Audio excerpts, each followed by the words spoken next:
Tending to the Garden of Community Wellness, an exploration and analysis of the potential benefits and injustices of food-oriented gentrification. In low-income urban communities, particularly those of color, concerns of food and access due to food apartheid are being increasingly addressed by organizational efforts, such as the implementation of community gardens and urban agriculture. By increasing amenities and access, these efforts can contribute to the gentrification of the surrounding area, which can, in combination with a complex web of social systems and structures, result in displacement of local residents. Throughout the course of this project, we will outline instances of oppression experienced by communities facing the negative consequences of displacement, as well as analyzing the social structures that span across groups and time to perpetuate these injustices. We then aim to propose potential recommendations and address possible objections to these solutions using ethical arguments.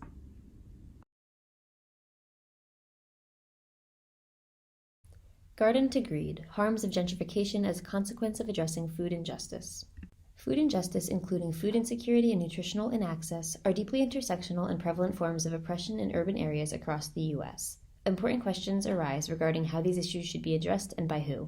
One strategy that has gained traction in recent years to combat food injustice involves incorporating urban agriculture as an effort to improve self-sufficiency, food access, and community wellness. However, the introduction of urban agriculture has driven gentrification in these vulnerable neighborhoods, displacing the local communities and exacerbating further harms through capability deficits of bodily health, autonomy over one's environment, and community connection. We used Martha Nussbaum's Central Capabilities approach as a framework to assess the harms facing communities affected by food-related gentrification. Urban agriculture and community gardens often characterize responses to food injustice, but it demands a critical assessment of the real relationships that may, in fact, compound disadvantage for the most vulnerable communities. First, bodily health is one of Nussbaum's central capabilities as a component of living a dignified human life through which individuals should be able to have good health and be adequately nourished. The effects of trying to protect bodily health, physically and mentally, are complicated by several factors, such as whitewashed gentrification and its amplification.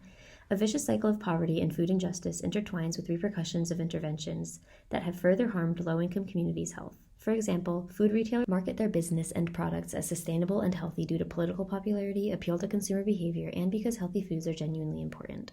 As an attractive component of residential communities, capital flows into low-income neighborhoods drives product prices higher and incentivizes supermarkets to adopt such marketing schemes for profit through this model of supermarket greenlining.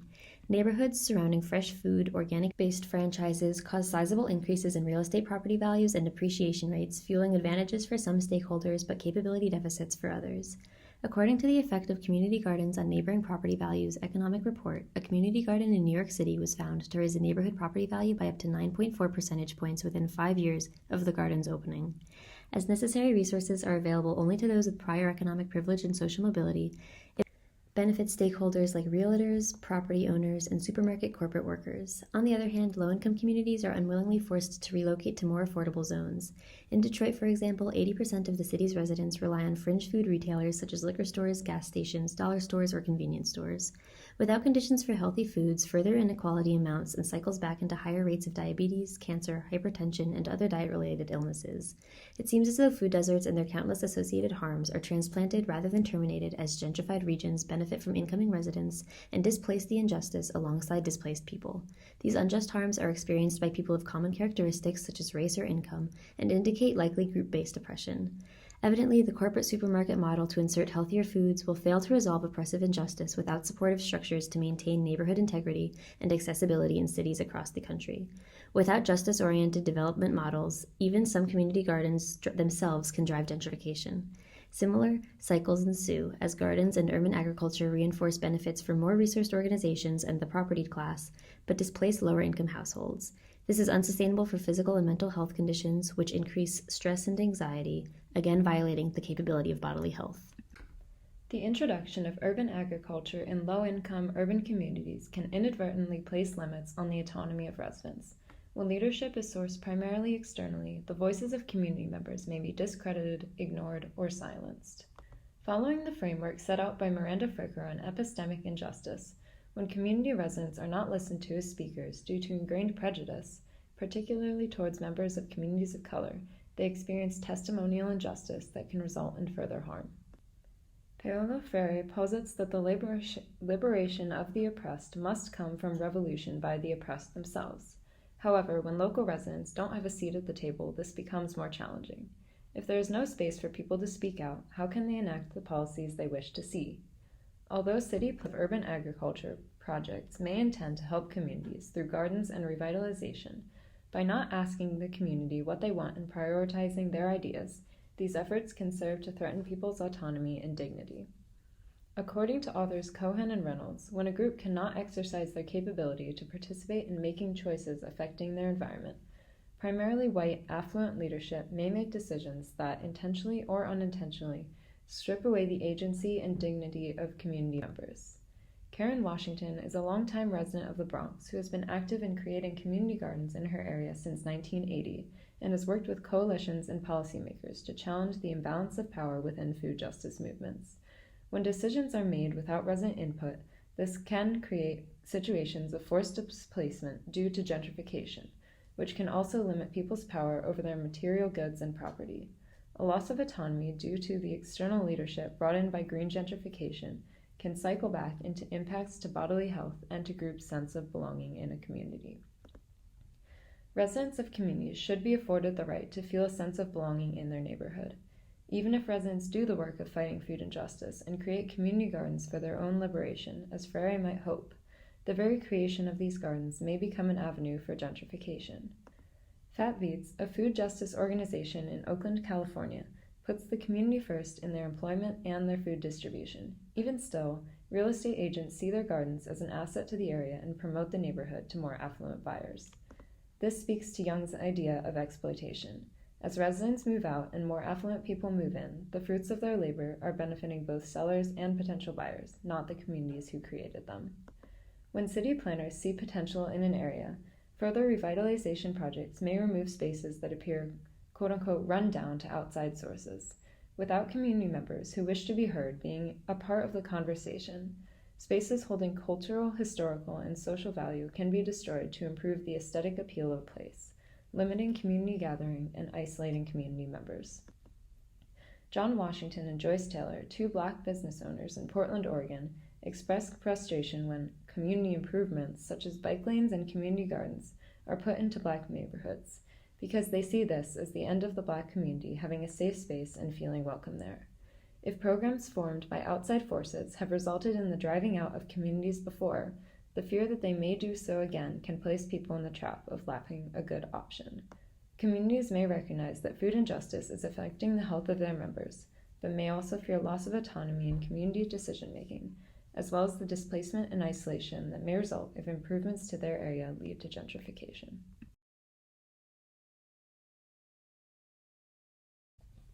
Whole Foods, Whole People, Whole Story, a social structural analysis of green gentrification. Philosopher Sally Haslanger addresses the tendency we have to explain harms with biological or individualistic factors, but these harms cannot be understood in isolation from larger social structures. We will apply Eastwood and Smith's framework of social structures, which span individuals, persist over time, and constrain and enable people's choices and actions within a social environment. The social element involves mutually enforced rules, shared representations, and networks of relations. These 3 R's can suggest that we, as members of the social environment, have a moral obligation to consider and address causes and consequences of food injustice and gentrification. Perceptions of a healthy environment are dictated in large part by food systems, which are products of social and economic structures and representations of racial exclusion, greenlining, and food insecurity. Unjust harms surface in the displacement of low-income minority communities, while affluent white communities enter and benefit from such revitalized urban spaces. Race is one of the biggest factors in the disparate reactions to and effects of gentrification. In Jacqueline Huang's article, The Social Construction of a Gentrifying Neighborhood, she found that residents living in the same spatial areas socially construct their neighborhood identity and spatial boundaries in conflicting ways. For example, nearly all minority respondents defined their neighborhood using conventional boundaries like streets and landmarks in a large spatial area that encompassed various racial and socioeconomic groups. This reflected their long-standing intergenerational neighborhood identity. In contrast, white respondents tended to define their neighborhood using unconventional boundaries based on socioeconomic status and perceptions of crime, which excluded areas of lower income and higher shares of minorities. These representations directly feed into relations of networks within residential areas, as well as relations with authorities like police and policymakers. As Eastwood and Smith point out, social norms that maintain racial and ethnic homogeneity in a neighborhood can result in lasting legacies of alienation and discomfort surrounding integration of neighborhood composition. After renewal efforts were conducted in Albina, one of Portland, Oregon's only historically predominantly Black communities, the area saw mass displacement of Black residents. In the words of Joyce Taylor, a long-term resident of and advocate for Albina, the introduction of community gardens was another bad sign for the African American community. We always gardened. We always shared our gardens and our food. We did not need community gardens. That's a white intervention. Green gentrification causes food systems and neighborhood identities to change. Harlem, New York is another valuable case study. Resident Angela Helm writes, "As a young single mother in 1998, Harlem offered me respite, refuge, and safety in my Blackness, as well as an affordable apartment. For me, after working downtown or going to NYU and being picked apart by microaggressions, Harlem was a place where I could blend in and relax." This critical sense of belonging, inclusion, and cultural integrity plays out in interpersonal relations. Despite Harlem's challenges with common violence and its status as a food desert, this was where she found community. However, Helm recalls the first Starbucks opening in 1999, marking the beginning of change. This pattern began further development, skyrocketing rents, white people moving in, and Black people starting to leave in search of affordable housing. In 2017, Whole Foods was built in the center of Harlem. This Whole Foods may be filling a gap for food and helping a few in the process, but the repercussions are far more detrimental to the community as a whole. Green food gentrification has similarly affected residents of an all-Black neighborhood in D.C. As revitalization efforts have improved health qualities, one member says, "We were here when it was a dump, and when it became livable, so to speak, we were not able to stay here and live." Gentrification's investment of wealth and revitalization correlates to higher quality life and important fresh, healthy foods. But the question we must now be asking is who gets to benefit from this increased quality of life? There are also internalized representations and norms of racial power dynamics as grocery stores are implemented. The implicit norm embedded in structural racism over time reinforces Blackness as an antithesis of community health.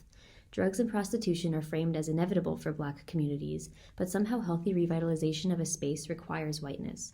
Why can't this be a standard for all communities, regardless of race?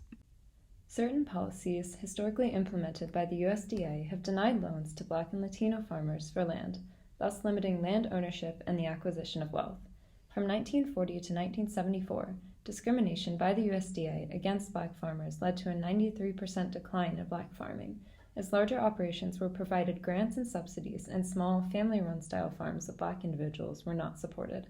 This decline in Black farming and land ownership, combined with racist policies in housing markets, has been a contributor to persistent inequalities between minority and white land ownership, and the overrepresentation of minority individuals in low-income neighborhoods. In the modern real estate market, studies have found proximity to urban green spaces to increase housing prices in many instances. This gives real estate agencies incentive to promote newly greened areas to more affluent buyers, thus driving higher prices and displacement. In the United States, the economic structure relies on the accumulation and increase in production of capital. Historically, the accumulation of wealth in the U.S. has relied on systems that require and produce deep inequality between social groups. In the context of race relations, this is known as racial capitalism, and describes the way in which the oppression of people of color and the privilege experienced by white individuals allows for capital gains for the privileged group. As a means of increasing capital, cities seek to rebrand themselves to appeal to more affluent buyers, among whom whites are overrepresented and people of color are often underrepresented. Exposure to nature, organic food, and fresh produce are perceived as appealing marketing strategies. A city's desire to demonstrate these assets, combined with the goals of environmental and food justice movements, can lead to revitalization projects, in turn contributing to gentrification. As neighborhoods grow richer and whiter, policies have changed to incentivize their development, such as in New York City, where housing policies are rezoning various low-income areas to boost high-density housing. Commercial development and economic incentives such as tax breaks have also been used to lure companies like Whole Foods into these areas. In 3 low-income neighborhoods in Philadelphia, researchers found that nonprofit directors and residents differed in their views of neighborhood problems and needed services. Such misalignment can constrain the ability of programs to practically aid communities by crafting revitalization efforts to improve an area for residents that may instead result in gentrification and the potential for displacement. Another dimension of perception is food mirages, areas where groceries are physically proximal but not affordable or culturally acceptable, creating essentially invisible food deserts, not identified by conventional standards but just as detrimental for long-term residents.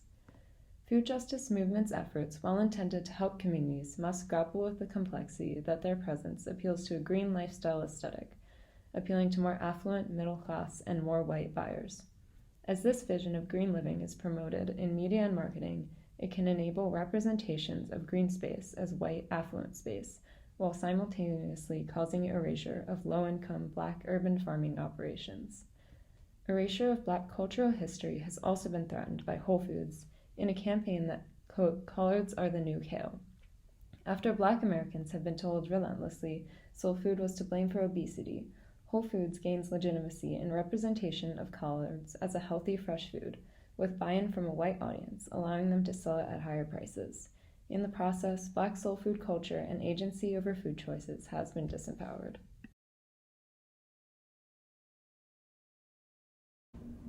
Fostering development, not displacement.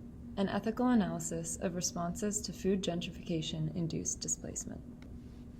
To address the injustices of community displacement induced by food gentrification, we propose empowering communities towards autonomy over their own development efforts through participatory democracy and community land trusts. As cities and communities respond to food inequality, patterns of gentrification have caused unjust harms that violate three central capabilities of bodily health, affiliation, and control over one's environment. Where epistemic injustice and disempowerment have excluded and displaced vulnerable communities, particularly low-income residents and people of color, community development efforts have induced structural drivers of exclusion and oppression. As Iris Marion Young explains in her writings on political responsibility and structural injustice, the unjust harms experienced by residents through displacement result in large part from the regular workings of systems of city planning and development, and are not driven by individual perpetrators, like farmers markets or a property owning raising rent. Rather, the injustice is structural in that the collective influence of many different groups' intentions and goals drive these harms. Thus, gentrification alone is not inherently harmful, as it can bring assets to and improve the quality of life in an area. However, when paired with other influences such as housing markets, lack of access to systems of governance, and historical structures of racism and cultural exploitation, injustices of displacement and lack of choice in community decisions can follow. Because gentrification is rooted in institutions of racial capitalism, development strategies depend on the social construction of race to produce value and commodify racial identity. There has been a mutual dependence on capitalism and exploitation or oppression toward people of color that has emerged through historical systems like slavery and continues through racism today, producing and reproducing unethical structural inequities, even in efforts to address food injustice. Decentering whiteness in food justice movements and empowering local communities is possible and necessary to address these injustices. Revitalization of food systems and communities does not have to come at the cost of displacement. We recognize this is an oversimplification of deeply rooted structural injustices, and for the purposes and constraints of this project, we will focus on the burdens of one element of injustice, displacement. This story can have a different outcome without making the situation worse or doing more harm. Thus, we argue it is an ethical responsibility to address the negative consequences of food gentrification. A contractualist ethical argument would weigh interpersonal burdens. When development and revitalization overlook basic protections of residents and displace them from homes, community residents can reasonably reject the processes of gentrification, even though it may benefit an affluent person enjoying amenities such as farmers markets, Whole Foods, or gardens. We agree community improvements are valuable, but there will be greater harms and consequences of a displaced individual that could reject prioritizing the complaints of its counterpart. As a result, it is worth doing something about the current unjust arrangements. Food injustice is a complex, multifaceted issue that requires a critical and thoughtful evaluation to empower resilient communities to actively engage in development efforts that provide immediate improvements in food access while addressing larger structural inequalities. The following recommendations are not all-inclusive, and they alone cannot do everything necessary. However, they are one path forward worth reducing harms and promoting the dignity of human beings. Participatory governance is a model of community decision-making that involves traditional political processes like voting, but extends further to include direct engagement with community issues through open discussion and public decision-making. Central to this is the goal of empowerment. Instead of solely addressing the immediate needs of people experiencing injustices, this method of governance hopes to develop people's abilities to directly influence policies and decisions that affect their communities. As pertains to the alleviation of food inequalities and increasing accessibility, this model could be used to ensure that both the needs and desires of local residents have weight in the decision-making process. If community members are concerned about experiencing the effects of gentrification, driving displacement, or stripping them of their autonomy, having a say in what the development of new infrastructure such as community gardens or grocery stores would look like will allow these developing spaces to more accurately represent the community than if decisions are made through external leadership. Under Iris Marion Young's model of deliberative democracy, decisions are only legitimate if those affected by outcomes have a say in the deliberation. Under such conditions, the dignity of each individual is respected as they are viewed as ends in themselves for whom the effects of decisions on personal well-being have value. Participatory governance is not simply about including community members as token voices. Rather, this form of engagement aims to hear people for the sake of valuing them as knowers and experts on their own environment. At a public meeting in Harlem, the Harlem Community Development Corporation aimed to engage with community members in discussion about a proposal to improve city parks. Although the board expected to receive mostly positive feedback and think about ways to move the project forward, residents expressed reticence over who truly stood to profit from this development and who might experience harm, specifically citing the loss of recognized community spaces. Without community members being able to voice concerns, decisions about the development in this space might have been made that would violate the interests of those most affected. A concern that might arise surrounds who would have access to participation in co-governance and what that participation might look like. For individuals who work long hours, lack access to transportation, or cannot afford childcare, asking them to take time to attend meetings or engage in public discussions may simply not be practical. Compounding this, those least able to engage might be the very people most at risk of suffering harms of gentrification-driven displacement and food apartheid, thus deepening the injustice by excluding their voices from conversations that affect them. Additionally, participation might run the risk of looking like epistemic exploitation if certain people are expected to share on a level that extends beyond what they would choose.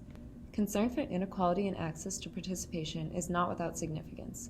In response, highlighting the power of fostering healthy relationships within communities and between residents and organizers is critical. If this occurs, the thoughts, opinions, and desires of community members unable to attend formal meetings will still be understood and heard by those who may have more involvement in the decision-making process. Respecting people as knowers is not only important in formal situations of policy making, but also in hearing people's thoughts is valuable in daily conversation. Implementing a participatory democracy model to more adequately align with how the community hopes to experience improvements in food access will alleviate harms of displacement and inaccess and protect people's right to exercise agency over their environment in ways that maintaining current systems of government are unable to. Avoiding exploitation of voices might include careful consideration and the transparency about how residents can engage and explicit statements of the voluntary nature of their participation. As a more direct implementation of community participation, community land trusts, or CLTs, serve as a form of shared equity homeownership. They can directly address the growing affordability gap in housing by maintaining long-term affordable prices and building community resilience in rapidly gentrifying cities, even with cultural and economic disruptions. This solution offers more opportunities to modest home ownership, which empowers people to invest in their properties and community amenities, and offers stability against the vicious cycle of poverty. A study by the Lincoln Institute of Land Policy found that 95% of CLT's homes are affordable to households who earn 80% of the area median income, and nearly half the homes are affordable to very low-income households earning up to 50% of the AMI. Furthermore, CLT's governing boards enhance social cohesion and racial equity by ensuring representation of more stakeholders. As we learned through the social structural analysis, food injustice and displacement by processes of gentrification disproportionately affect people of color. Community land trusts have the opportunity to improve equitable wealth building, and over the last 2 decades across the U.S., they have led to an increase in homeowners who are people of color by over 30%. We recommend government subsidies, grants, and community enhancement donations be allocated to CLT nonprofit groups to buy the land with the ability to ensure that it stays affordable over long periods of time. The land is owned by the CLT, but individual homes are sold to low-income families. The model protects against developers and investors buying and exploiting cheap, affordable land in struggling neighborhoods, and further, it essentially allows a community development union to form where the neighborhood as a collective can be involved in understanding and representing the interests of one another and the businesses that will come into this space. It is not just a zoning restriction to keep developers out, because we understand that development does offer benefits too, but it must be thoughtful of the integration and inclusion of those who it will directly affect so as not to exploit those vulnerable to the structures of racial capitalism and food apartheid. In Oakland, California, where sociologist Allison Hope Alkin has focused deeply on the intersections of food justice and gentrification amid dramatic fluctuations in land value, there is a CLT project with the motivating principle of community justice. The Oakland model is composed of 1/3 residents and lessees of OCLT properties, 1/3 of community members from the neighborhood not living in an OCLT property, and the final third is made up of technical experts and representatives from local organizations who share OCLT's mission. The organization works to foster leadership and build community power through an engaged board to ensure mindful development and stewardship, whether for growing food, distributing food, or accessible housing. Informational and educational initiatives also increase access for community members to apply for buying an OCL house, promoting their development without displacement and investment without disenfranchisement. An ethical objection may be raised about the prioritization of spending and expenses of CLTs as opposed to using that government funding for immediate food insecurity needs. In gentrifying neighborhoods that displace low-income residents, one could argue we should not prioritize attention to the neighborhood now gaining those amenities, but rather focus on the areas where people have been displaced to, where food and nutritional deficits are likely to continue, and spend money on meeting immediate and necessary food needs. CLTs cannot occur in isolation or as an alternative from these other urgent responses, but we emphasize also seeking action on the systemic root causes that span generational injustice and disempowerment from the land itself. Without considering the upstream factors of food injustice through critical intersectional pathways of housing developments and neighborhood structures, food gentrification will remain exclusive to only the privileged group. Therefore, we assert investments in property and housing infrastructure is just one necessary response among many for attaining structures for accessible, equitable food justice projects. Another concern that has been raised by economists about community land trusts is the cap on resale profits. Economists consider questions about who can benefit from the sale of a property since it could represent a large share of the owner's wealth. As opposed to alternative, affordable housing systems without resale restrictions, potential buyers may be hesitant about the limited profit potential of a CLT. While this may be true, other affordable housing policies such as rent controls and linkage fees can be more counterproductive by actually disincentivizing property owners to make improvements of community amenities such as greenification and fresh food access. So in addition to not profiting on resale, those residents may be left with affordable housing that sacrifices stagnant or even deteriorating conditions that perpetuate structural injustices of greenlining and redlining, namely through food apartheid and related deficits and social determinants of health. When presented with the alternative of arrangements of displacement by gentrification in the current situation, the prospective improvements by CLTs, even if limited profit margins, will protect against more harmful individual consequences, harms that can be avoided. This recommendation, while not perfect, is centered around building equity, which is vital to ensuring human dignity, autonomy, and sustainable security are protected for all CLT stakeholders, and it can mitigate potential disadvantages of a capped profit. Our goal is to do more good than harm, to improve the conditions of residential areas that accompany food gentrification. Without CLTs as an option, families could have no choice but to be priced out of the gentrifying region and face structural harms and burdens that can be reasonably rejected. Prospective homeowners would still have a choice, so there is no obligation to buy a CLT home if those caps on profit are undesirable, but for community members who need this option without an alternative, it will provide greater security and stability than otherwise. We cannot be paralyzed by perfection as the enemy of good. Finding steps that are worth investing in the people and their community structures will enable greater capabilities and structures of resilience. Revitalizing foodscapes and food sovereignty through community empowerment and land access offer the chance to improve community health and social and economic resilience. The goals of gentrification as a means of improving access to amenities can translate into goals of participatory democracy if structures of racial and class injustice are acknowledged and addressed. The processes of gentrification are complex, as are the unique communities and places in which these injustices highlighted in the documentary are occurring. Our responses seek to address both immediate harms and structural oppression related to issues of food injustice. By localizing voices in decision-making on food access and on neighborhood development, the intended benefits of community development can be more equitable and accessible for the very people experiencing the greatest levels of disadvantage.